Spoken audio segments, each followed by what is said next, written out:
Hello बच्चों, welcome to our channel Savitri smart classes. तो बच्चों, आज हम बात करने वाले हैं क्लास 10th बायोलॉजी के जो चैप्टर है जैव प्रकरण और पोषण। इसके आज हम 20 मोस्ट सब्जेक्टिव क्वेश्चन करने वाले हैं जो बिहार बोर्ड के लिए काफी ज्यादा इंपॉर्टेंट होने वाले हैं, क्योंकि जितने भी बोर्ड एग्जाम में जो क्वेश्चन आएगा वो भी इस चैप्टर से, जैव प्रकरण और पोषण से। वो सारा का सारा जो भी क्वेश्चन पूछा जाएगा या पूछा जा चुका है, वो सारा का सारा क्वेश्चन इस वीडियो में आपको मिलेगा। तो यानी कि इस चैप्टर से आपको टेंशन लेने की जरूरत नहीं है, क्योंकि ये सारा का सारा आपको क्वेश्चन यहाँ से मिल जाएगा कि क्या इस चैप्टर में क्वेश्चन पूछा जा सकता है। नेक्स्ट, और जो 2026 में जो भी 10th का एग्जाम देने वाला है वो भी बिहार बोर्ड से, इसी के लिए मेनली वीडियो है। तो अगर आप 2026 में क्लास 10 बिहार बोर्ड अगर देना चाहते हैं तो ये वीडियो आप ही के लिए, और साथ ही साथ अपने दोस्तों को भी शेयर कर दीजिए जो 2026 में 10th देने वाले हैं। तो देर ना करते हुए सबसे पहले हम स्टार्ट करेंगे फर्स्ट क्वेश्चन से। उसका नाम क्वेश्चन हम पढ़ते हैं। क्वेश्चन क्या आपका सर? क्वेश्चन क्या है, इसके विभिन्न प्रकारों को उदाहरण सहित समझाएं। तो देखिए क्वेश्चन, इसका आंसर क्या हो जाएगा आपका सर? हम लिख के ही सारा का सारा आंसर बताएंगे कि क्या आपको लिखना है। ठीक है, क्वेश्चन देखिए, पहले पोषण के बारे में समझा देते हैं, उसके बाद इसके बारे में लिखेंगे। तो पोषण जो होता है एक ऐसा प्रक्रिया होता है जिसमें जीव जो होते हैं खाद्य पदार्थ को ग्रहण करते हैं अपने बॉडी के अंदर, और इसको क्या करता है आपका सर? इससे ऊर्जा प्राप्त करते हैं। इसी प्रक्रिया को क्या कहा जाता है? आपका पोषण। और पोषण जो होते हैं वो दो प्रकार के होते हैं, एक होता है आपका स्वपोषण और एक होता है आपका परपोषण। तो चलिए अब इसको, इसका आंसर राइटिंग लिखते हैं। तो पोषण एक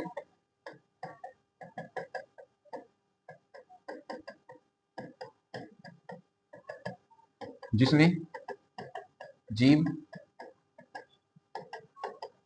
खाद्य पदार्थ खाद्य पदार्थों खाद्य पदार्थों को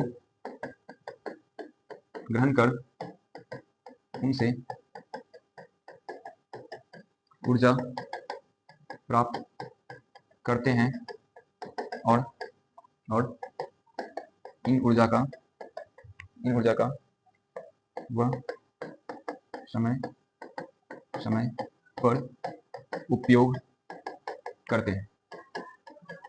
इसी क्रिया को क्या कहा जाएगा? पोषण। तो पोषण समझ में आ गया होगा। पोषण एक जैविक प्रक्रिया है जिसमें जीव खाद्य पदार्थ को क्या करते हैं? ग्रहण करते हैं और उनसे ऊर्जा प्राप्त करते हैं, और इन ऊर्जा का क्या करेंगे? वो समय समय पर उपयोग करेंगे।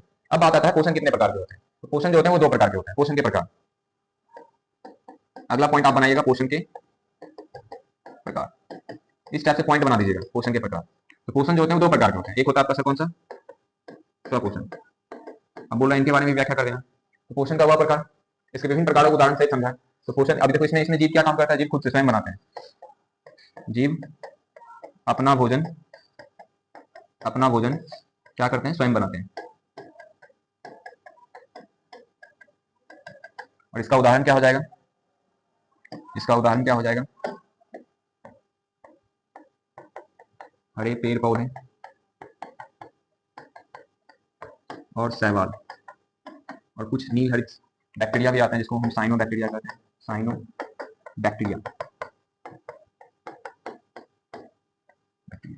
नेक्स्ट, एक और पोषण का प्रकार होता है, वो होता है सर कौन सा? परपोषण। परपोषण किसको कहिएगा? जो अपना भोजन स्वयं नहीं बनाते, दूसरे पर डिपेंड करते हैं, यानी कि अपने भोजन के लिए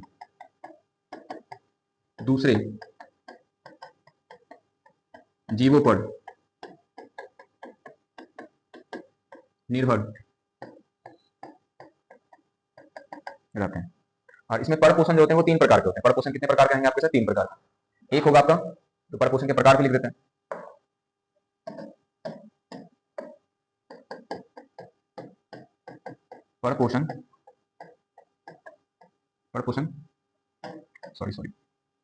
परपोषण के तीन प्रकार।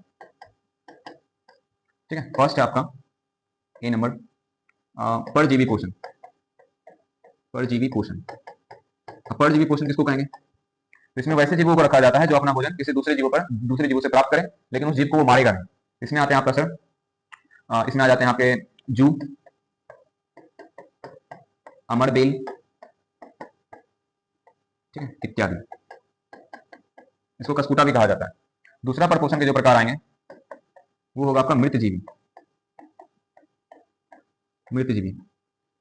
पोषण। इसमें वैसे जीव रखे जाते हैं जो सड़े गले पदार्थों से प्राप्त करते हैं अपना भोजन, जैसे आपका फुफुद, 2 सेकंड, जैसे आपका फुफुद। दूसरा आ सकता है आपका सर फुफुद, कोई कवक कहते हैं, इसी को हम क्या कहते हैं? कवक या फंगी। आ जाएगा आपका बैक्टीरिया,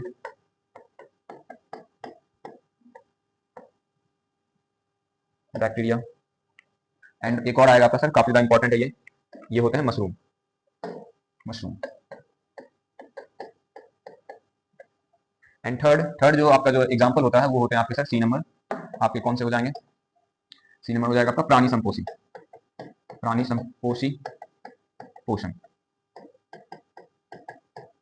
इसमें आते हैं मानव यानी मनुष्य, अमीबा, पैरामीशियम। तो ये है इसका इस क्वेश्चन का आंसर। अगर पूछा जाए कि पोषण पोषण क्या होता है और इसके विभिन्न प्रकारों के उदाहरण सहित समझाएं तो आप ये आंसर लिख सकते हैं। तो पोषण एक जैविक प्रक्रिया है जिसमें जीव खाद्य पदार्थों को ग्रहण कर उनसे ऊर्जा प्राप्त करते हैं और इन ऊर्जा का या इन ऊर्जा का वह क्या हो जाएगा, इन ऊर्जा का वह समय समय पर उपयोग करते हैं। पोषण के प्रकार कितने हो जाएंगे, तो पोषण के दो प्रकार होते हैं, एक स्वपोषण होता है, परपोषण होता है। स्वपोषण किसको कहोगे, जीव अपना, इसमें जीव जो अपना भोजन क्या करते हैं, स्वयं बनाते हैं। जैसे कौन क्या आ जाएंगे आपके सर, हरे पेड़ पौधे, शैवाल और साइनोबैक्टीरिया। एक होते हैं आपके परपोषण, परपोषण जो होते हैं अपने भोजन के लिए क्या करते हैं, दूसरे जीवों पर निर्भर रहते हैं। और परपोषण जो होते हैं कितने प्रकार के होते हैं, तीन प्रकार का, परजीवी पोषण, मृतजीवी पोषण, प्राणी संपोषी पोषण। परजीवी पोषण में जू आएगा, अमरबेल आएगा और इत्यादि और भी कई सारी चीज आ सकते हैं, ठीक है। मृतजीवी में कौन कौन सा आएगा आपके सर, फफूंद यानी कवक, बैक्टीरिया और मशरूम। एंड प्राणी संपोषी पोषण में कौन आएंगे, मानव, अमीबा और पैरामीशियम। तो ये सारा का सारा इसका आंसर हो गया। तो अगर आप चाहते हैं कि ये क्वेश्चन आपको याद हो जाए अच्छी तरह से, तो आप क्या करिए कि पेन और कॉपी को भी साथ में रखिए ताकि आप नोट करते जाइएगा साथ ही, ठीक है। क्योंकि काफी ज्यादा इंपॉर्टेंट एक तरह का आपका क्या होता है सर, ये अमृत का काम करेगा एग्जाम के टाइम। आप इसको पढ़ के जाइए और अच्छी तरह से एग्जाम दीजिए। तो नेक्स्ट क्वेश्चन की ओर बढ़ेंगे। नेक्स्ट क्वेश्चन आपका, स्वपोषी और परपोषी पोषण में क्या अंतर है, तो अभी बताएं। स्वपोषी किसको कहोगे, जो अपना भोजन क्या करते हैं, स्वयं बनाते हैं। और परपोषी किसको कहोगे, जो अपना भोजन स्वयं नहीं बनाते। इनमें हमको अंतर लिखना है। तो आप क्या करिएगा, लिखना कैसे है पहले ये समझिए। तो आपको पहले लिखना है आंसर में स्वपोषी और परपोषी पोषण में निम्नलिखित अंतर है, ठीक है। तो फिर आपको अब क्या करना है, तो कॉपी पर दो कॉलम बनाना है इस टाइप से, जैसे ये रहा। एक इस तरफ आप लिख दीजिए, इस तरफ लिख दीजिएगा स्वपोषी पोषण और इस तरफ आप लिख दीजिएगा परपोषी पोषण, स्वपोषी पोषण, परपोषी पोषण।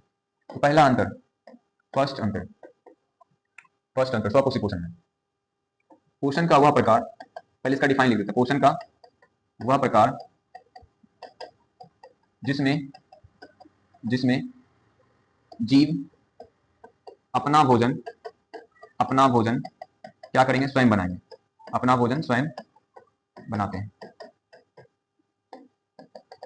दूसरा, परपोषी में क्या लिखिएगा, तो पोषण का वह प्रकार जिसमें जीव अपना भोजन किसी दूसरे प्राणी या किसी दूसरे जीव से प्राप्त करते हैं। अब बात आया कि अगर स्वपोषी पोषण अगर अपना भोजन स्वयं बनाते हैं तो किस प्रक्रिया के द्वारा बनाते हैं। इस प्रक्रिया को कहा जाता है प्रकाश संश्लेषण। क्या कहा जाता है, प्रकाश संश्लेषण। ये प्रकाश संश्लेषण करेगा, स्वपोषी पोषण प्रकाश संश्लेषण करेगा, लेकिन परपोषी पोषण प्रकाश संश्लेषण नहीं करेगा। ये लिख सकते हैं आप, ठीक है। तो स्वपोषी क्या होते हैं, स्वपोषी प्रकाश संश्लेषी होते हैं, स्वपोषी प्रकाश संश्लेषी होते हैं। और सेकंड, ये इसमें क्या होगा आपका प्रश्न, यह प्रकाश संश्लेषी नहीं होते हैं, यह प्रकाश संश्लेषी नहीं होते। अब इसको कई भागों में बांटा भी गया है। जैसे स्वपोषी पोषण में जो है दो टाइप्स आता है। स्वपोषी पोषण के प्रकार देखते हैं।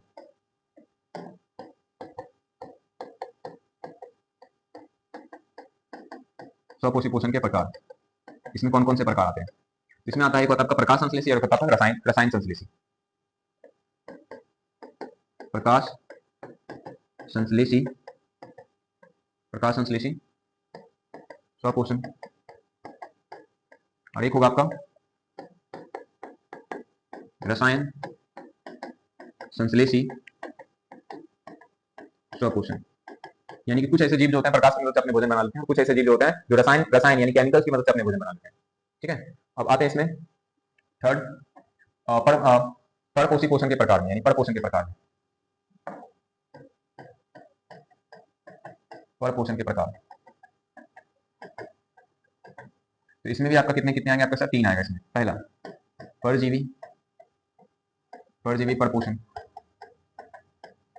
दूसरा मृतजीवी परपोषण। तीसरा प्राणी संपोषी पोषण, प्राणी संपोषी परपोषण। तो इसका राइट आंसर इस टाइप से आपको लिखना है। और आप एक जगह यहाँ पर उदाहरण भी लिख सकते हैं। उदाहरण आप लोगों को पता होगा, यहाँ पर आप क्या लिख सकते हैं आपका सर, एक और अंतर में अगर आप जोड़िएगा तो उसका वो क्या लिख सकते हैं आपका उदाहरण लिख लीजिएगा, इसमें भी और इसमें भी। तो इसका राइट आंसर इस टाइप से रहेगा। यानी कि अगर पूछा जाएगा स्वपोषी और परपोषी में, स्वपोषी और परपोषी पोषण में अंतर क्या है, तो इस टाइप से आप अंतर बना सकते हैं। क्या लिख सकते हैं, स्वपोषी में पोषण का वह प्रकार जिसमें जीव अपना भोजन स्वयं बनाते हैं, और परपोषी में क्या लिखेंगे, पोषण का वह प्रकार जिसमें जीव अपना भोजन किसी दूसरे जीव से प्राप्त करते हैं। स्वपोषी में क्या होगा, ये लोग क्या होता है, प्रकाश संश्लेषी होते हैं। परपोषी जो होते हैं प्रकाश संश्लेषी नहीं होते हैं। स्वपोषी जो होता है इसके दो प्रकार होते हैं, प्रकाश संश्लेषित स्वपोषण और रसायन संश्लेषित स्वपोषण। और परपोषण जो होते हैं वो 3 प्रकार के होते हैं, परजीवी परपोषण, मृतजीवी परपोषण, प्राणी संपोषी पोषण। तो नेक्स्ट अगले क्वेश्चन की ओर बढ़ते हैं। अगला क्वेश्चन है प्रकाश संश्लेषण क्या है, इसकी रासायनिक समीकरण की जाएगी। तो प्रकाश संश्लेषण के यहाँ पर क्या लिखना है, आपको डेफिनेशन लिखना है, यानी परिभाषा लिखना है। तो देखो प्रकाश संश्लेषण जो होता है जैविक प्रक्रिया होता है जिसमें हरे पेड़ पौधे 4 कच्चे पदार्थ, कौन कौन से 4 कच्चे पदार्थ का, कार्बन डाइऑक्साइड, जल, ठीक है। तो 4 कच्चे पदार्थ कौन कौन से हो सकते हैं आपके साथ, कार्बन डाइऑक्साइड, जल, वाटर। थर्ड हो जाएंगे आपके क्लोरोफिल और सूर्य के प्रकाश। इन चारों की मदद से, सूर्य का प्रकाश, इन चारों की मदद से 2 मिनट रुकिएगा सर। सूर्य का प्रकाश, इन चारों की मदद से प्रकाश पौधे जो होते हैं अपने भोजन का क्या करते हैं, निर्माण करते हैं, ठीक है। इसी प्रक्रिया को हम क्या करते हैं, प्रकाश संश्लेषण। और इसी का क्या करना, आपको रासायनिक प्रक्रिया लिखना है। चलिए लिखते हैं। तो इसका राइट आंसर लिखना स्टार्ट करते हैं। आंसर राइटिंग कैसे लिखना है ये देखिए।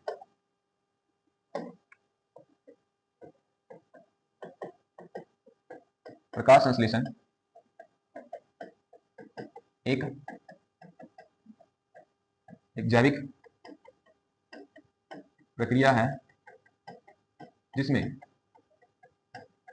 हरे पेड़ पौधे, जिसमें हरे पेड़ पौधे 4 कच्चे पदार्थ,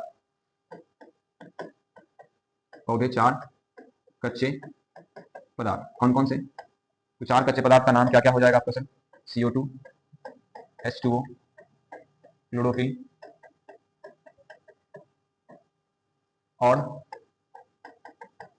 और सूर्य का प्रकाश,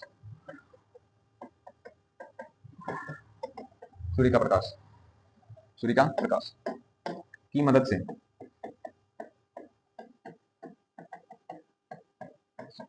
अपना भोजन क्या बनाते हैं, अपना भोजन ग्लूकोज तथा उपोत्पाद, याद रखिएगा ये वर्ड उपोत्पाद, जिसको को प्रोडक्ट भी कहते हैं, उपोत्पाद के रूप में, को प्रोडक्ट के रूप में, उपोत्पाद के रूप में ऑक्सीजन, ऑक्सीजन क्या करते हैं, मुक्त करते हैं। इसी प्रक्रिया को हम क्या कर देंगे, प्रकाश संश्लेषण। अब बात आता है कि इसका समीकरण लिखना। तो समीकरण कैसे लिखना है ये देखिए। समीकरण आपको याद रखना है क्योंकि ये ऑब्जेक्टिव में भी पूछा जा सकता है। 6CO2 प्लस 12H2O डैश, ऊपर हो जाएगा आपका सर सूर्य का प्रकाश, यानी सनलाइट लिख देते हैं इसको, सनलाइट। नीचे आपको लिखना है क्लोरोफिल, क्लोरोफिल। अब बनेगा क्या, ग्लूकोज बनेगा। ग्लूकोज का फॉर्मूला क्या होता है, C6H12O6 प्लस ऑक्सीजन बनेगा तो 6O2 बनेगा, और प्लस कुछ मात्रा में जल भी बच जाता है तो क्या बनेगा आपका सर, 6H2O बनेगा। तो ये हुआ आपका सर प्रकाश संश्लेषण का रासायनिक समीकरण। चलिए नेक्स्ट क्वेश्चन की ओर बढ़ते हैं।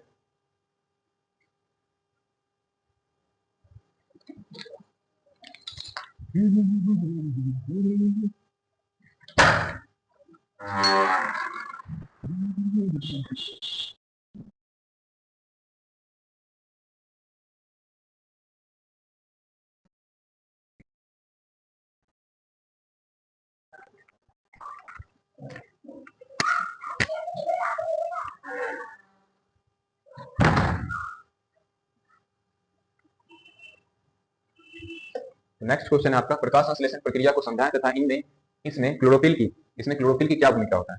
अब देखिए ये काफी ज्यादा इंटरेस्टिंग क्वेश्चन है और ये ज्यादातर बच्चों को जो है नहीं पता होगा। ये प्रकाश संश्लेषण की प्रक्रिया को समझाएं। देखिए प्रकाश संश्लेषण जो होता है वो 3 चरणों में संपन्न होता है। पहला जो चरण होता है उसको हम कहते हैं प्रकाश अवशोषण, यानी सबसे पहले जो प्रकाश को अवशोषित किया जाता है। दूसरा जो चरण रहेगा वो जल अपघटन, तीसरा चरण रहेगा आपका CO2 का अवकरण। ठीक है, तो नेक्स्ट हम बढ़ेंगे इसका आंसर लिखने। काफी ज्यादा इंपॉर्टेंट क्वेश्चन है, ज्यादातर बच्चों को नहीं पता है, तो यहाँ ध्यान देना। तो क्या लिखना है इसको? प्रकाश संश्लेषण, प्रकाश संश्लेषण की प्रक्रिया तीन चरणों में तीन चरणों में संपन्न होती है। ठीक है, फर्स्ट चरण में जो है प्रकाश को क्या किया जाएगा? अवशोषित किया जाएगा। यानी कि पहला चरण होता है प्रकाश का अवशोषण, प्रकाश का अवशोषण। अब प्रकाश का अवशोषण कौन करता है? तो पत्ती के ऊपर क्लोरोफिल होता है, तो क्लोरोफिल क्या काम करेगा? प्रकाश को अवशोषित करेगा। यानी कि क्लोरोफिल के द्वारा प्रकाश को अवशोषित कर उसे रासायनिक ऊर्जा में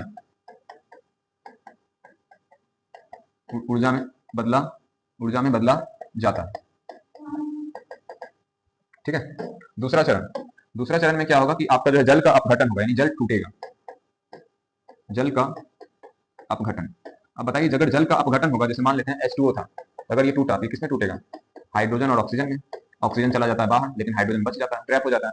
हाइड्रोजन जो होगा वो किसके साथ मिल जाएगा? कार्बन डाइऑक्साइड के साथ। तो आपका क्या बन जाएगा? आपका ग्लूकोज बन जाएगा। तो अगला जो चरण आएगा वो होगा आपका चरण जल का अपघटन। देखिए कि जल का अपघटन में होता क्या है।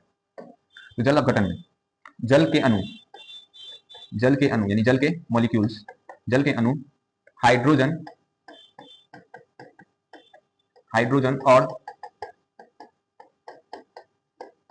और ऑक्सीजन में टूट जाते हैं। यहाँ से ऑक्सीजन तो बाहर निकल जाएगा, बच जाएगा आपका हाइड्रोजन, और हाइड्रोजन किसके साथ जुड़ेगा? कार्बन डाइऑक्साइड के साथ। अगर हाइड्रोजन का जुड़ना क्या कहलाता है? कौन सा रासायनिक अभिक्रिया कहलाता है? इसको हम अवकरण कहते हैं। तो तीसरा क्या हो जाएगा आपका? यानी कि कार्बन डाइऑक्साइड का यानी CO2 का क्या होगा? अवकरण। अवकरण का अर्थ होता है हाइड्रोजन का जुड़ना, ऑक्सीजन का बाहर निकलना। तो ये जो यहाँ से जो जल से जो हाइड्रोजन जो बाहर निकला था वो किसके साथ जुड़ जाता है? कार्बन डाइऑक्साइड के साथ जुड़ जाता है। तो कार्बन डाइऑक्साइड का क्या हो गया? अवकरण हो गया। तो CO2 के साथ हाइड्रोजन यानी कि H2 हाइड्रोजन मिलकर या जुड़कर, हाइड्रोजन मिलकर क्या बनाएगा? हाइड्रोजन मिलकर क्या बनाता है? ग्लूकोज बनाते हैं।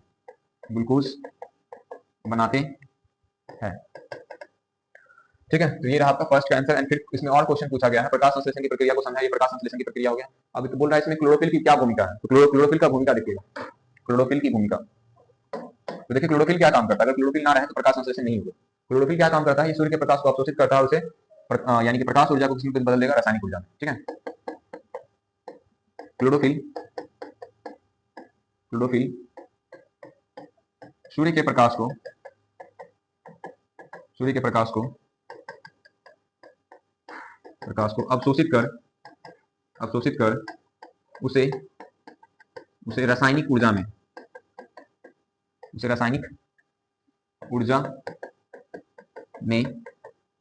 बदल या रूपांतरित बदल देती है।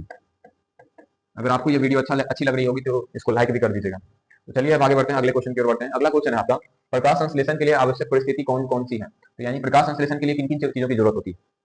देखिए प्रकाश संश्लेषण के लिए 4 चीजों की जरूरत होती है। तो आप लोगों को पता होगा, बस इसी के बारे में लिखना है। प्रकाश संश्लेषण के लिए 4 चीजों की आवश्यकता होती है। तो पहला चीज का नाम क्या है? फर्स्ट क्या होगा आपका सर? CO2, दूसरा H2O, तीसरा क्लोरोफिल, एंड चौथा हो जाएगा आपका सर सूर्य का प्रकाश। ये 4 चीजों की जरूरत होती है प्रकाश संश्लेषण। ये 4 कंडीशन आपको चाहिए। तो चलिए आगे बढ़ते हैं। मानव पाचन तंत्र का चित्र बनाकर समझाइए। तो ये क्वेश्चन अभी रहने देते हैं क्योंकि ये चित्र बनाना काफी लेंथी टाइप का होगा। इसका ये क्वेश्चन यानी क्वेश्चन नंबर 6 जो है इसको हम एक अलग वीडियो में करेंगे क्योंकि ये वीडियो काफी ज्यादा लॉन्ग हो जाएगा इससे। ठीक है, तो नेक्स्ट क्वेश्चन की ओर बढ़ते हैं। मुख गुहा में होने वाली पाचन प्रक्रिया का वर्णन करें। तो चलिए मुख गुहा में पाचन के बारे में वर्णन करना है। तो देखिए मुख गुहा जो है आहार नाल का क्या आपका पहला पॉइंट। मुख गुहा आहार नाल का प्रथम अंग है। ठीक है, अंग है। फिर यहाँ क्या लिखना है, जिसके द्वारा भोजन कहाँ में किसमें प्रवेश करते, शरीर में प्रवेश करते, जिसके द्वारा भोजन हमारे शरीर में प्रवेश करती है। ठीक है, नेक्स्ट पॉइंट आपको बनाना है क्या, कि अब भोजन अगर प्रवेश किया है तो इसमें अब क्या होगा, तो भोजन को दांत एवं जीभ की मदद से, यानी दांतों की मदद से जो होता है इसको क्या किया जाता है आपका, छोटे छोटे टुकड़ों में तोड़ा जाता है ताकि भोजन आसानी से पच सके, और इसमें जीभ के द्वारा जो है लार मिलाया जा सके। और लार में जो होता है एक एंजाइम होता है, एंजाइम को हम क्या कहते हैं, एमाइलेज।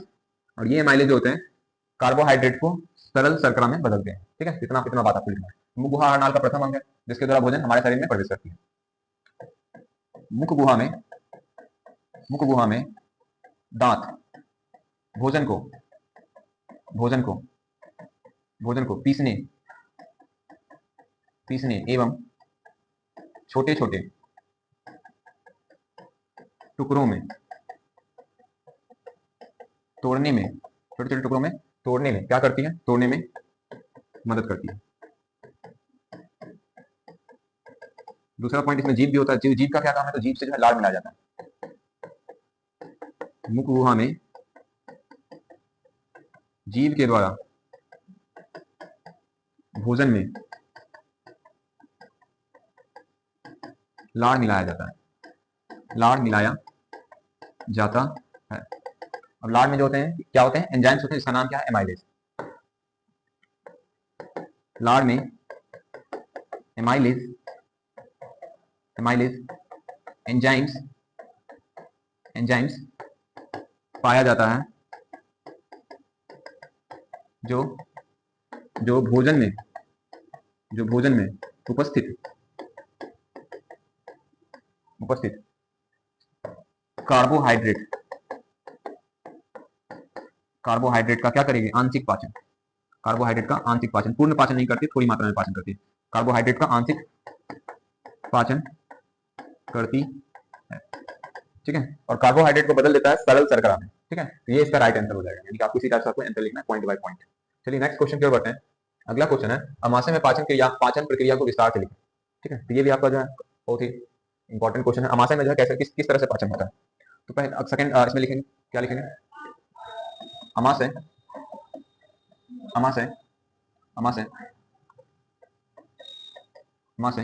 किससे बने होते हैं अमाशय, तो एक मांसपेशियों से बने होते हैं, यानी कि आपका जे आकार का, कौन सा आकार का आपका, अमाशय जे आकार का, कहीं कहीं यू आकार भी दिया होगा। ठीक है, तो याद रखिएगा, अमाशय जे आकार का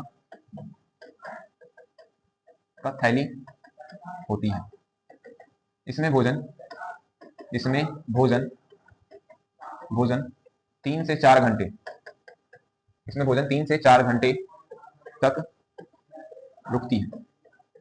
अब देखिए कि अमाशय की दीवार से जो होता है, एक अमाशय की दीवार में ग्रंथि होती है, उस ग्रंथि को कहते हैं जठर ग्रंथि, और इससे निकलता है जठर रस। और जठर रस में 3 तरह के एंजाइम होते हैं, पेप्सिन, म्यूकस, और आपका सर पेप्सिन हो गया, म्यूकस हो गया, और एक और एंजाइम होता है एचसीएल यानी हाइड्रोक्लोरिक एसिड। ठीक है, तो अब इसके बारे में बता देते हैं, क्या लिखिएगा, अमाशय की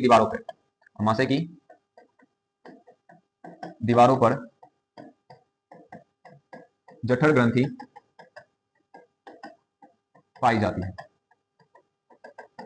जिनसे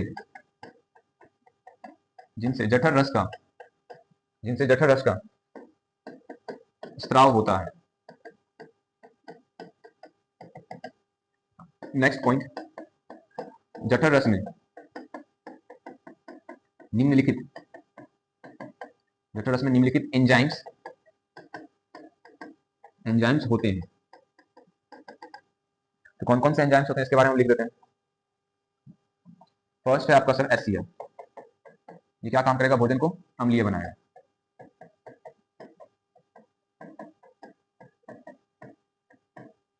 अम्लीय करता है और बैक्टीरिया को मारता है,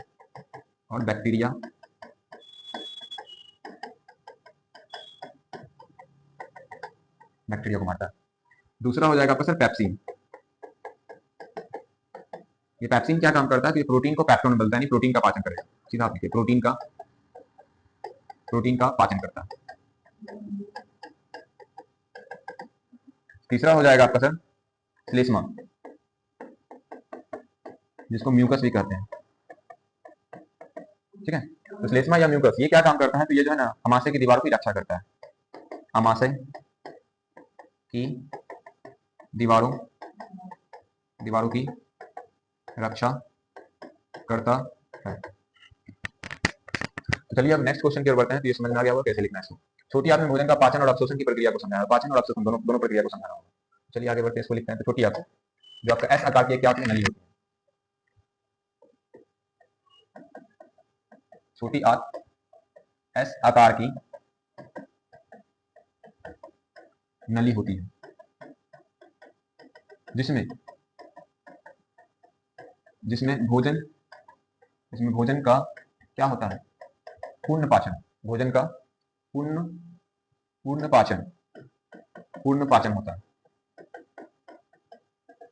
ठीक है, भोजन का पूर्ण पाचन होता है। इसके लिए इनके जो दीवारों से कई सारे ग्रंथि निकलते हैं। यकृत हो गया, अग्नाशय हो गया, और इनके अंदर कई सारे एक और ग्रंथि होता है आंत्र ग्रंथि।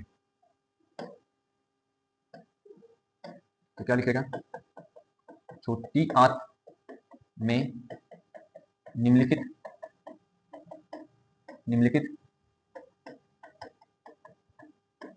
ग्रंथियों से एंजाइम्स आती है, जो भोजन का पूर्ण पाचन में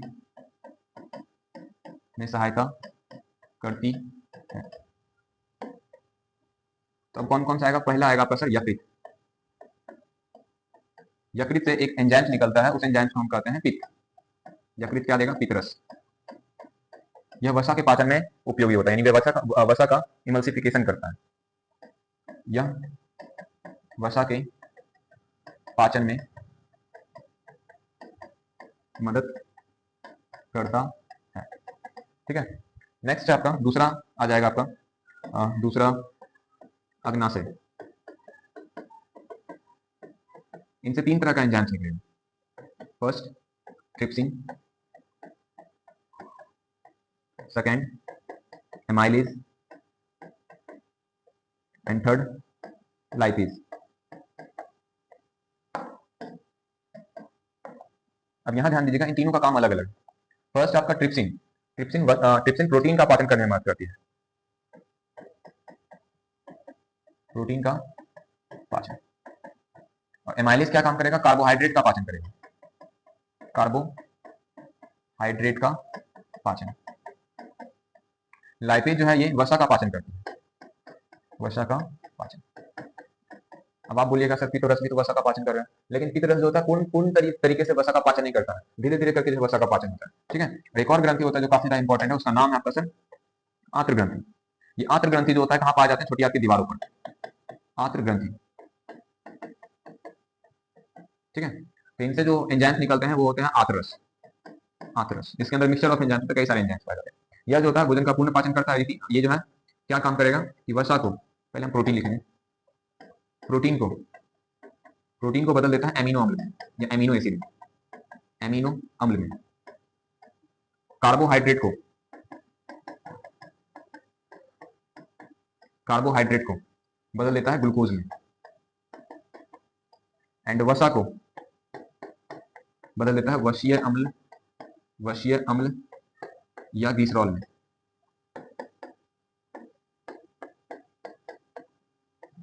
ठीक है, अब यहाँ पर अब एक और क्वेश्चन यहाँ पूछ दिया है। क्या इसने एक और क्वेश्चन पूछा है कि छोटी आंत में भोजन का पाचन के बारे में कितना लिखना है, बोल रहा है अवशोषण की प्रक्रिया। जब भोजन पच जाएगा तब छोटी आंत की दीवार के ऊपर जो होता है उंगली नुमा संरचना पाया जाती है, जिसको हम क्या कहते हैं, विली।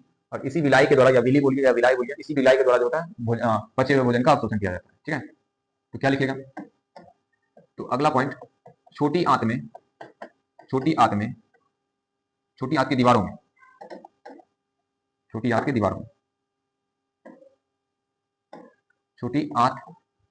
के दीवारों पर उंगली नुमा संरचना पाई जाती है, जिसे क्या कहते हैं, जिसे विलाई कहते हैं, जो बचे हुए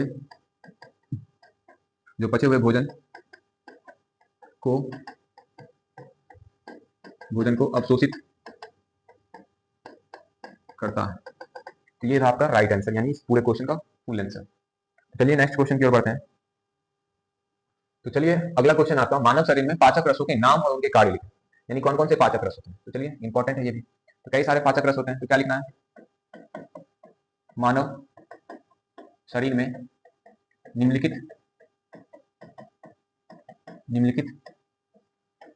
ग्रंथि से भिन्न भिन्न प्रकार के पाचक रस स्रावित होते हैं। ठीक है, तो पहला जो पाचक ग्रंथि का नाम है, उसका नाम है लार ग्रंथि, जो मुख में पाया जाता है। इस लार ग्रंथि से जो एंजाइम्स निकलता है, उस एंजाइम्स को हम क्या कहते हैं, एमाइलेज एंजाइम्स। और ये क्या काम करेगा, ये कार्बोहाइड्रेट को बदल देता है सरल शर्करा या सरल ग्लूकोज में बोल सकते हो।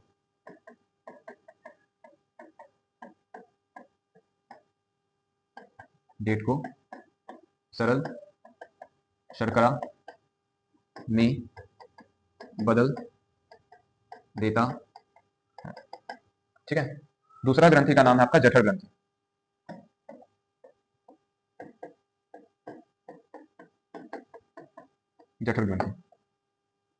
जठर ग्रंथि से जो है तीन तरह के एंजाइम्स निकले हैं, यानी कि जिससे इससे निकलता है जठर रस निकलता है। क्या निकलता है, जठर रस। इस जठर रस में तीन तरह के एंजाइम्स आएंगे। पहला HCl, दूसरा पेप्सिन, तीसरा म्यूकस या श्लेष्मा जिसको कहोगे। तो यहां ध्यान दीजिएगा कि HCl जो होता है ये भोजन को अम्लीय बनाएगा, भोजन को अम्लीय बनाता है।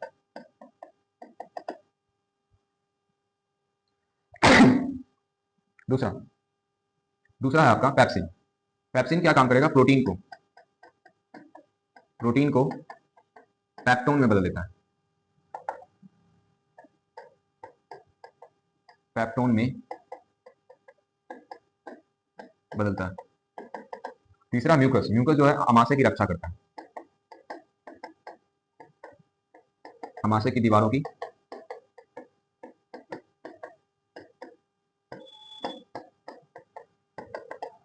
चलिए नेक्स्ट अगला ग्रंथि के बारे में बात करेंगे। नेक्स्ट ग्रंथि का नाम है आपका जठर ग्रंथि हो गया। नेक्स्ट ग्रंथि का नाम है यकृत। यकृत से निकलता है पित्तरस। ठीक है, यकृत से निकला आपका पित्तरस। पित्तरस जो होता है वसा का इमल्सीकरण करता है, यानी इमल्सिफिकेशन ऑफ फैट करेगा।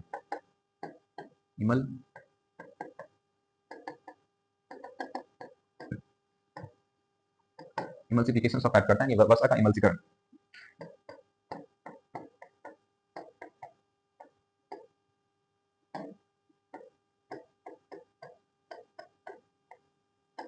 यानी वसा को छोटे छोटे टुकड़ों में तोड़ेगा। नेक्स्ट है आपका फोर्थ है आपका अग्नाशय। अग्नाशय जो है तीन तरह का एंजाइम्स निकलता है। अग्नाशय से तीन तरह का एंजाइम्स, पहला ट्रिप्सिन, दूसरा एमाइलेज, तीसरा लाइपेज। अब यहां पर ट्रिप्सिन का क्या फंक्शन होता है, तो ट्रिप्सिन क्या काम करेगा, ये जो है प्रोटीन का पाचन करेगा, प्रोटीन का पाचन। एमाइलेज कार्बोहाइड्रेट का पाचन।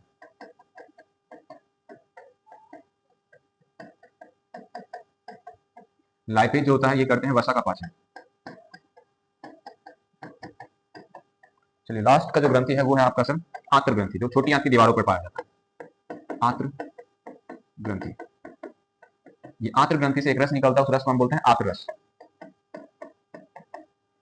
अब यहां ध्यान दीजिएगा, ये आंत्र रस क्या काम करेगा, ये भोजन का पूर्ण पाचन करता है और ये बदल देते हैं आपके सर, यानी लास्ट का जो उत्पाद जो निकलेगा वो बदल देते हैं, ये प्रोटीन को बदल देगा एमिनो अम्ल में, एमिनो अम्ल या एमिनो एसिड में।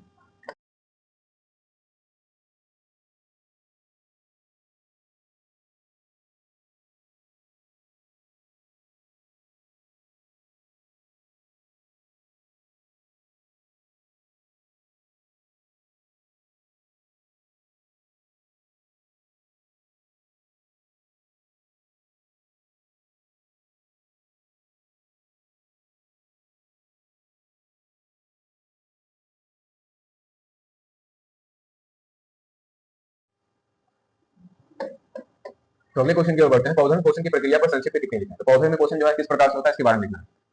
तो पौधे स्वपोषी होते हैं, अर्थात अर्थात यह अपना भोजन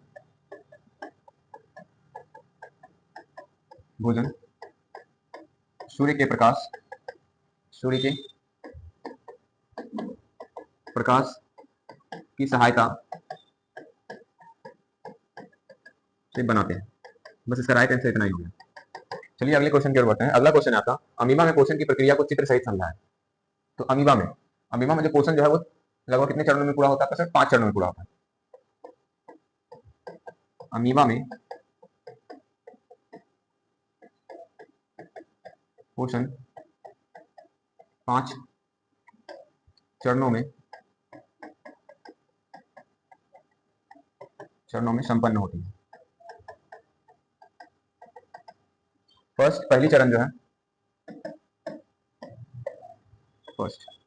पहला चरण है अंतर्ग्रहण।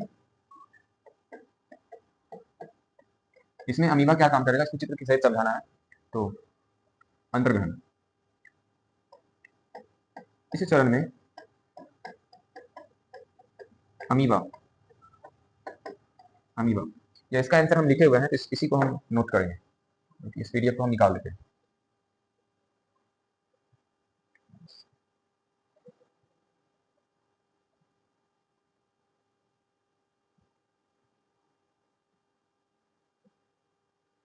अमीबा में पोषण की प्रक्रिया का वर्णन, यहाँ ध्यान दीजिएगा इसमें। अमीबा जो होते हैं वो कैसे कैसे जीव होते हैं आपके सर? एक कोशिकीय जीव है, ठीक है। और जो कि कहाँ पर रहते हैं आपके सर? जल में रहते हैं। और ये अपना भोजन स्वपोषी नहीं बल्कि ये क्या होता है आपके सर? परपोषी तरीके से प्राप्त करते हैं। अर्थात ये अपना भोजन जो है स्वयं नहीं बना सकते हैं, बल्कि दूसरे जीवों पर क्या होता है आपके सर? दूसरे जैविक पदार्थों को खाकर क्या करते हैं? अपने पोषण प्रदान। तो यहाँ ध्यान दीजिएगा, अमीबा के अंदर जो है पोषण जो होता है कितने चरण होंगे? 5 चरण होगा। पहला आपका सर भोजन को ग्रहण करेगा, जिसको अंतर्ग्रहण कहेंगे, जिसको हम क्या कहेंगे? अंतर्ग्रहण। दूसरा भोजन को पचाएगा, जिसको हम क्या कहेंगे? पाचन। तीसरा अवशोषित करते हैं, यानी जिसको हम क्या कहते हैं? अवशोषण। चौथा जो है भोजन का उपयोग करते हैं, जिसको हम क्या कहेंगे? स्वांगीकरण। एंड पांचवा आपका अपशिष्ट पदार्थ निकालते हैं, जिसको हम क्या कहते हैं आपका सर? उत्सर्जन, या इसको आप बोल सकते हैं निष्कासन। ठीक है। तो चलिए आगे बढ़ते हैं। अब इसमें जो है एक एक करके आपको पढ़ना पड़ेगा। तो सबसे फर्स्ट है आपका, अमीबा शरीर से कुटपाद नामक अस्थियां अस्थायी अंग बनाते हैं। और ये कुटपाद जो है भोजन तंत्र जैसे आपका बैक्टीरिया, शैवाल आदि को चारों ओर से घेर लेते हैं, और इससे एक छोटी थैली जैसी संरचना बनती है, जिसे भोजन रिक्तिका यानी फूड वैक्यूल्स कहा जाता है। और इसी प्रक्रिया को क्या कहते हैं? फैगोसाइटोसिस। तो इसको समझिए आप। मान लेते हैं ये अमीबा है आपका। अमीबा का आकार अनिश्चित होता है, और यहाँ पर बन चुका है आपका भोजन। इस जगह है भोजन। अब ये अमीबा क्या काम करेगा कि अपने उत्पाद की मदद से इसको घेर लेगा। तो अब अमीबा क्या काम कर रहा है आपका सर? उत्पाद की मदद से भोजन को घेर लिया। अब यहाँ पर ये दोनों फुटपाथ का जो अंतिम जो सिरा है, ये दोनों ज्वाइंट हो जाएगा। तो बनेगा कैसे सर? इस तरह से बनेगा। ये भोजन आ चुका है, ये अमीबा का रसधानी बन चुका है। और इसको आप क्या कहेगा? इसको कह दीजिएगा रसधानी। कौन सी रसधानी? भोजन रसधानी। ठीक है। तो अभी जो है इस पिक्चर में क्या हुआ आपका सर? अमीबा जो है वो भोजन को क्या कर लिया गया है? अंतर्ग्रहण कर लिया गया। तो आगे बढ़ते हैं। अगला आएगा आपका सर पाचन। तो भोजन रिक्तिका के अंदर एंजाइम्स निकलते हैं, और ये एंजाइम जो होगा वो क्या काम करेगा? सरल घुलनशील पदार्थ को क्या करेगा? तोड़ देगा। प्रोटीन को एमिनो अम्ल में तोड़ देगा, कार्बोहाइड्रेट को ग्लूकोज में, और वसा को फैटी एसिड में। यानी कि अब अमीबा जो है जो भोजन रसायन में जो खाना था, इसका क्या करेगा? इसका पाचन करेगा। ठीक है। नेक्स्ट, अब अवशोषण। जब भोजन पूरी तरह पच जाता है, तो पचे हुए पोषक तत्व अमीबा के साइटोप्लाज्मा में अवशोषित हो जाते हैं, और यह पोषक तत्व अमीबा को ऊर्जा प्रदान करती है और कोशिका वृद्धि में सहायता करती है। तो अब यहाँ ध्यान दीजिएगा, ये अमीबा है आपका। तो अब अमीबा में भोजन क्या हो चुका है आपका सर? पच चुका है। ये अपचा भोजन है। ये सारा का सारा जो पचा, यानी जो छोटे छोटे कण है, ये पचे हुए भोजन है, ये कहाँ चला जाएगा? किस और मिल जाएगा आपका सर? इससे बाहर निकलेगा और कहाँ चला जाएगा? साइटोप्लाज्मा के अंदर चला जाएगा। इससे बाहर निकलेगा और ये सारा का सारा कहाँ चला जाएगा? साइटोप्लाज्मा के अंदर, जिसको आप क्या कहिएगा? अवशोषण हो रहा है। ठीक है। नेक्स्ट, अब है आपका सर एसिमिलेशन, जिसको अभिग्रहण भी कर सकते हैं या फिर इसको स्वांगीकरण भी कहते हैं। तो अब होगा क्या? अबे यार, कौन आलोचना? नहीं, वीडियो खराब कर दिया। तो अब आपका सर अभिग्रहण, जिसको हम क्या कहते हैं? एसिमिलेशन, जो एक टाइप का क्या होता है जिसको हम क्या कहते हैं? स्वांगीकरण। अब इसमें क्या होगा कि अवशोषित पोषित तत्व का उपयोग ऊर्जा ऊर्जा उत्पादन के लिए किया जाएगा और वृद्धि और मरम्मत के लिए क्या किया जाता है इस ऊर्जा का। यानी अवशोषित पोषक तत्व का उपयोग ऊर्जा उत्पादन वृद्धि और मरम्मत के लिए हम करते हैं। तो आगे बढ़ते हैं, अगला आपका सर अपशिष्ट उत्सर्जन, यानी कि अब जो उत्सर्जन किया जाएगा जब भोजन पूरी तरह से उपयोग हो जाता है तो बचे हुए अपचे पदार्थ को अमीबा अपने शरीर से उत्पाद की मदद से क्या कर देती है, बाहर निकाल देती है। यह कार्य अमीबा अपने शरीर झिल्ली से किसी भी भाग से कर सकती है। यानी कि अमीबा जो है आपका, मान लेते हैं ये अमीबा है, मान लिया ये अमीबा है और यहाँ पर क्या हो गया आपका सर भोजन हो गया। तो अब ये क्या काम करेगा, धीरे धीरे ये भोजन राजधानी को अपने उत्पाद के नजदीक लाएगा और जैसे उत्पाद के नजदीक लाया अब ये अमीबा जो होगा अपने भोजन को क्या कर देगा, अपनी बॉडी से रिलीज कर दिया, यानी कि अपचा भोजन को, कौन से भोजन को, अपचा भोजन को रिलीज कर दिया। और इसी को हम क्या कह देते हैं, इसी को कह देते हैं आपका उत्सर्जन। ठीक है, तो ये रहा आपका इसका आंसर। चलिए अब आगे बढ़ते हैं, ये संक्षेप में दिया हुआ है। तो हम लोग का क्वेश्चन क्या था, क्वेश्चन नंबर 11 12। तो अमीबा में पोषण का जो है प्रक्रिया को चित्र सहित वर्णन कर दी, वो रहा आपका आंसर। ठीक है, तो अगर इसका आंसर देखना चाहते हैं तो उसी यानी कि वीडियो को थोड़ा सा पीछे करके उसको स्क्रीनशॉट में ले लीजिएगा। चलिए आगे बढ़ते हैं। मनुष्यों में परपोषी पोषण की प्रक्रिया को क्रमबद्ध रूप से समझाएं। तो यहाँ ध्यान दीजिएगा, क्रमबद्ध रूप से मनुष्यों में परपोषण निम्नलिखित चरणों में संपन्न होती। पहला चरण, इसको हम कहते हैं अंतर्ग्रहण। अंतर्ग्रहण मनुष्य मुख गुहा के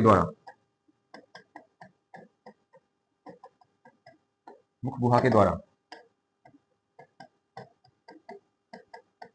भोजन को ग्रहण करती है। इसे अंतर्ग्रहण कहा जाता है। दूसरा अंतर्ग्रहण होने के बाद होगा आपका पाचन। दूसरा आपका पाचन, ग्रहण किए गए, पाचन में ये मत लिखिए, पाचन का परिभाषा लिखिए। तो क्या लिखिएगा, ये भी मत लिखिए। पाचन वह प्रक्रिया है जिसमें जटिल खाद्य पदार्थों को एंजाइम्स की मदद से सरल खाद्य पदार्थों में बदला जाता है। नेक्स्ट स्टेप आएगा आपका, अंतर्ग्रहण हो गया, पाचन हो गया, अब आएगा अवशोषण।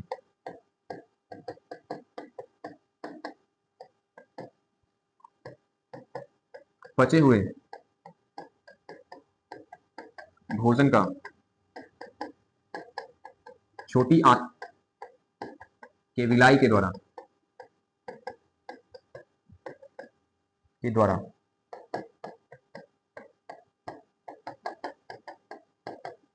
अवशोषित किया जाता। उसके बाद अगला आएगा आपका सर 4 नंबर स्वांगीकरण।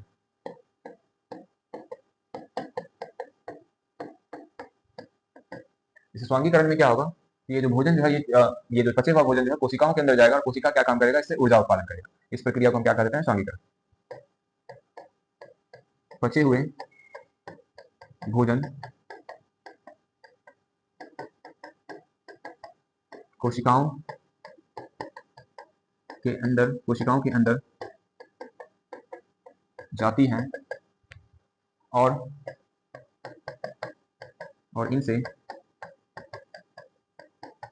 इनसे ऊर्जा का उत्पादन करती है, यानी ऊर्जा को क्या करेगी, बाहर निकालेगी।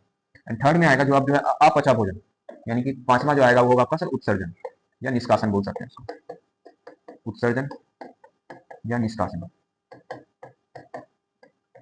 अब इसमें क्या होगा कि जो अपचा भोजन था, जो छोटी आंत में, यानी जो पचा हुआ भोजन था तो हम समझ गए, अब छोटी आंत में जो अपचा भोजन रहेगा उसको बाहर निकाला जाएगा। तो छोटी आंत में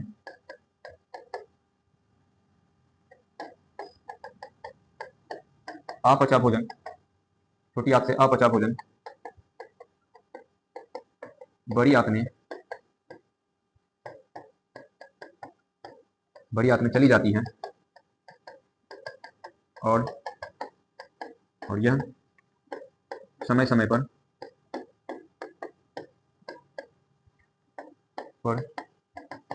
शरीर से बाहर निकलती है।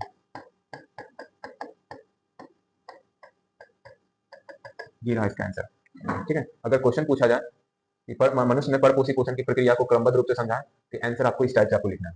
पहला आएगा प्रसव क्षैतिज आपका अंतर्ग्रहण, दूसरा आएगा पाचन, तीसरा अवशोषण यानी अवशोषण करना, इसको अवशोषण ही लिख दीजिएगा, इसको क्या लिख दीजिएगा, अवशोषण। और उसके बाद चौथा आएगा आपका स्वांगीकरण और पांचवा आ जाएगा उत्सर्जन यानी निष्कासन। इस टाइप से। तो चलिए आगे बढ़ते हैं अगले क्वेश्चन की ओर। अगला क्वेश्चन है पोषण की आवश्यकता क्यों होती है, इसके मुख्य कार्य क्या है। तो देखिए कि हम लोग खाना क्यों खाते हैं, ऊर्जा के लिए, अपने दैनिक कार्य के लिए, इनके लिए जो है हम लोग क्या चाहिए, ऊर्जा चाहिए, और ये ऊर्जा की आपको पूर्ति जो है पोषण से होती है।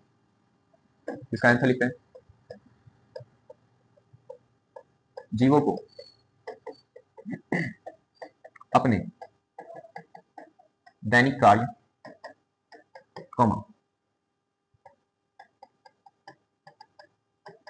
कोशिकाओं की मरम्मत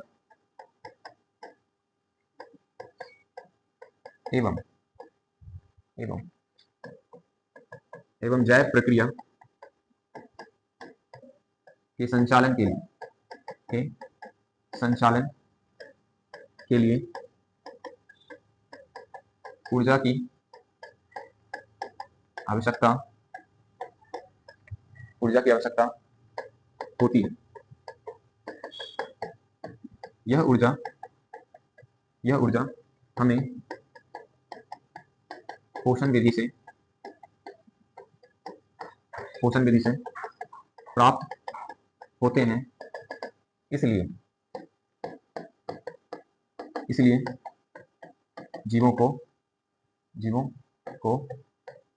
पोषण की आवश्यकता। अब इसी में आपका क्वेश्चन है इसकी मुख्य कार्य क्या है। तो पोषण से हमको क्या मिलता है, ऊर्जा मिलता है, यही इसका मुख्य कार्य है।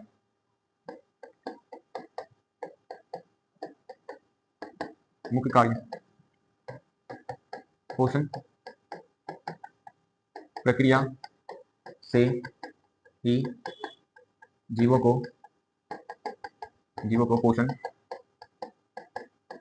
पोषण प्रदान होता है। तो चलिए नेक्स्ट क्वेश्चन की ओर बढ़ते हैं, अगले क्वेश्चन की ओर। शाकाहारी, मांसाहारी और सर्वाहारी प्राणियों में पोषण की प्रक्रिया का अंतर समझा। तो शाकाहारी, मांसाहारी और सर्वाहारी के बारे में आप लोगों को पता होगा, इसको आप खुद से लिख लीजिएगा।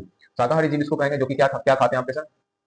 शाकाहारी वैसे जीव होंगे जो कि पेड़ पौधे खाएंगे, पेड़ पौधे या फिर फल सब्जी। ठीक है, ये लोग खाने वाले जो जीव होते हैं इनको हम क्या कहते हैं, शाकाहारी, यानी कि हरे घास फूस।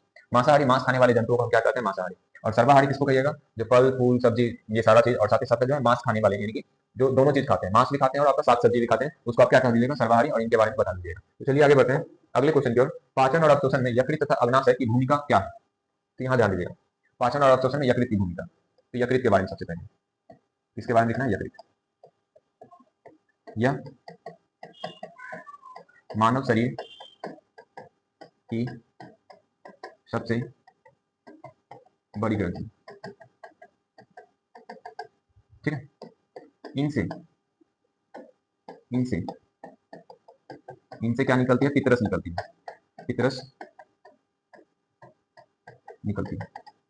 पितरस क्या काम करेगा, तो पितरस जो होता है वसा का इमल्सीकरण करता है। पितरस वसा का इमल्सीकरण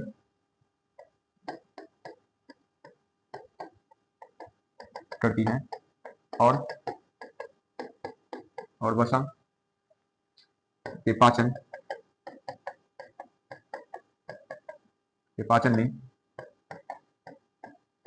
में मदद करती है। और पितरस का एक और काम है, ये भोजन को क्षारीय बनाता है ताकि लाइपेज एंजाइम्स काम कर सके। तो अगला क्या होगा आपका क्वेश्चन, यह भोजन को क्षारीय बनाता है, यानी कड़वा बनाता है।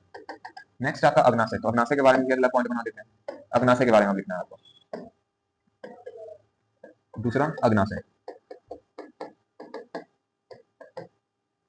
यह जो होते हैं यह मिश्रित ग्रंथि है। ये कैसे ग्रंथि आपका सर? मिश्रित ग्रंथि। मिश्रित ग्रंथि क्यों बोला गया है? क्योंकि ये हार्मोन्स और एंजाइम्स दोनों बाहर निकालते हैं। ठीक है, अब ये अग्नाशय, अग्नाशय तो हो गया मिश्रित ग्रंथि हुआ। अब जो है अग्नाशय जो होता है तीन, यानी अग्नाशय रस निकालते हैं। अग्नाशय से अग्नाशय रस निकलते हैं और इस अग्नाशय रस में तीन तरह के एंजाइम्स होते हैं। इस अग्नाशय रस में तीन तरह का एंजाइम्स है। अग्नाशय रस में तीन प्रकार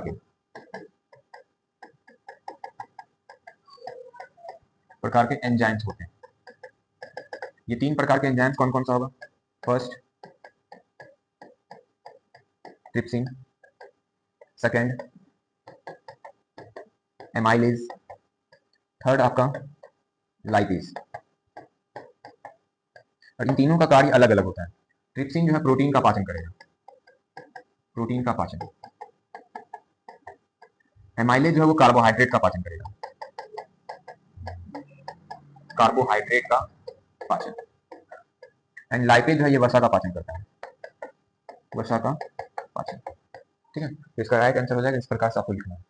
यानी पाचन और अवशोषण में यकृत तथा अग्नाशय की क्या भूमिका है? तो ये यकृत हो गया यहाँ से यहाँ तक का पॉइंट, एंड यहाँ से यहाँ तक का जो पॉइंट हुआ वो यकृत का हुआ, और यहाँ से नीचे का जो पॉइंट हुआ ये अग्नाशय का हुआ। ऐसे इस टाइप से आपको आंसर राइटिंग करना है। तो चलिए आगे बढ़ते हैं। अगला क्वेश्चन है, क्वेश्चन आपका प्रकाश संश्लेषण में सूर्य के प्रकाश की भूमिका क्या है? तो चलिए इसके बारे में बात करते हैं, सूर्य के प्रकाश की भूमिका। तो देखिए पृथ्वी पर एकमात्र ऊर्जा का जो स्रोत है वो सूर्य है। सूर्य ऊर्जा का मुख्य स्रोत है। तो क्लोरोफिल क्या काम करेगा? उसको अवशोषित कर उसको किसमें बदल देगा? रासायनिक ऊर्जा में। रासायनिक अभिक्रिया का भी ये संचालन करता है, क्योंकि बिना सूर्य के कार्बन डाइऑक्साइड और पानी से ग्लूकोज नहीं बन सकता। यानी सूर्य जो है आप ग्लूकोज बनाने के लिए काफी ज्यादा इंपॉर्टेंट होता है। और ये ऑक्सीजन का भी उत्पादन करता है, क्योंकि सूर्य की ऊर्जा की मदद से ही जल का क्या होता है? आपका विघटन होता है, यानी जल जो है दो भाग में टूटता है। इसका चलो लिखते हैं सूर्य की भूमिका। सूर्य की भूमिका, पहला इसका क्या काम है आपका सर? ये ऊर्जा का मुख्य स्रोत है। पहला भूमिका क्या है? पृथ्वी पर यह ऊर्जा का मुख्य स्रोत है। ठीक है, इसमें क्या होता है आपका सर? क्लोरोफिल के द्वारा सूर्य के प्रकाश को अवशोषित कर रासायनिक ऊर्जा में बदल दिया जाता है। दूसरा, रासायनिक अभिक्रिया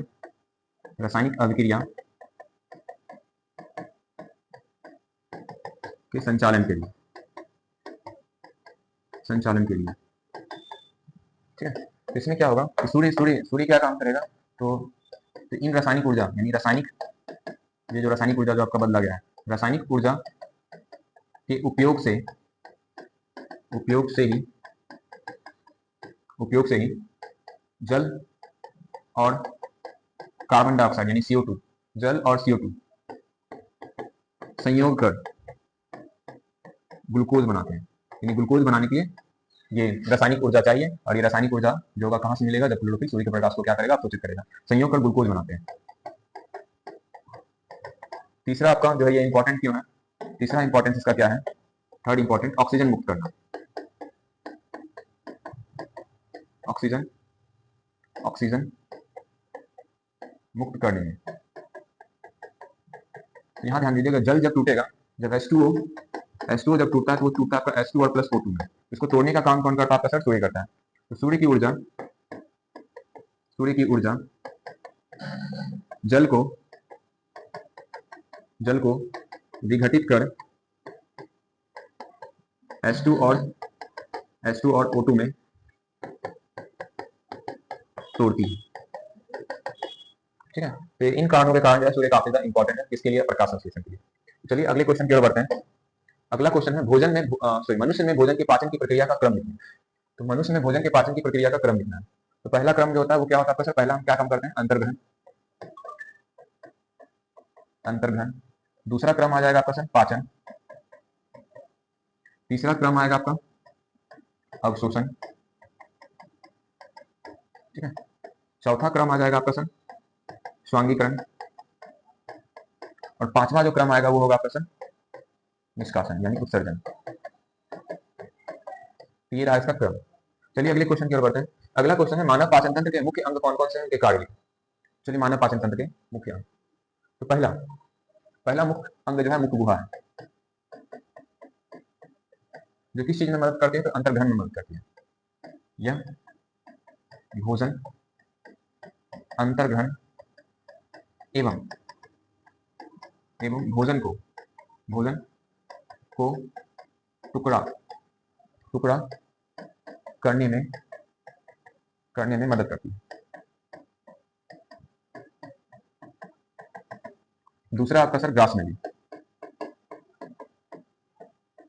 ग्रासनली क्या काम करेगा, भोजन को निगलने में मदद करती है। यह भोजन को निगलने में मदद करती है और आमाशय में पहुंचाती है। अगला है आपका सर थर्ड नंबर जो है वो है आपका सर आमाशय। आमाशय में होगा क्या, तो आमाशय में पाचन होगा, यानी भोजन का पाचन होता है। भोजन का पाचन का कार्य होता है। अगला है आपका आमाशय के बाद आ जाएगा आपका छोटी आंत। यहां पर भी जो है भोजन का पाचन का कार्य किया जाता है और यहाँ पर पूर्ण पाचन होता है। यहाँ भी 2 मिनट। अब यहाँ छोटी आंत में यह भी क्या करती है, यह भी भोजन के पाचन में मदद करती है। और यहाँ भोजन का पूर्ण पाचन होता है और पचे हुए भोजन का अवशोषण किया जाता है। ठीक है। तो नेक्स्ट आपका अगला जो भाग है वो है बड़ी आंत। बड़ी आंत के बारे में देखते हैं कि बड़ी आंत में क्या होता है। ठीक, बड़ी आंत, ठीक है। तो यहाँ अपचे भोजन से जो अपचे भोजन में जो भी जल उल रहेगा या फिर आप खनिज रहेगा, ठीक है, उनका क्या कर लिया जाता है, शोषण कर लिया जाता है। यहाँ अपचे भोजन से जल एवं खनिज लवणों का अवशोषण किया जाता है और अपचा भोजन रेक्टम यानी गुदा, अपचा भोजन गुदा में जमा हो जाते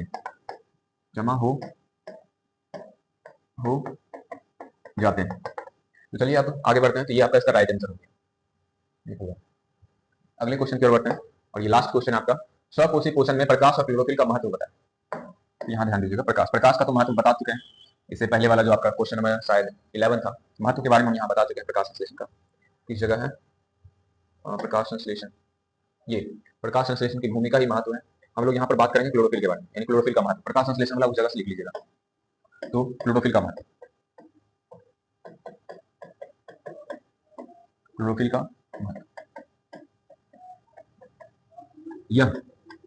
यह सूर्य के प्रकाश को अवशोषित कर उसे रासायनिक ऊर्जा में बदलती है। बस इसका यही महत्व है, ठीक है। तो ये आपका टॉप 20 क्वेश्चन जो है आपका कंप्लीट हो चुका है। इसमें से 2 क्वेश्चन बच गया था, जिसको हम एक अलग से वीडियो बना के इस 2 क्वेश्चन को कवर करेंगे। तो अगर चैनल पे अगर आप नए हैं तो इस चैनल को आप सब्सक्राइब कर लीजिए, क्योंकि आज यानी कि इस मंथ में आपका सर क्लास 10th का ही जो है इसमें इस चैनल पे आपको वीडियो दिखेगा। Thank you.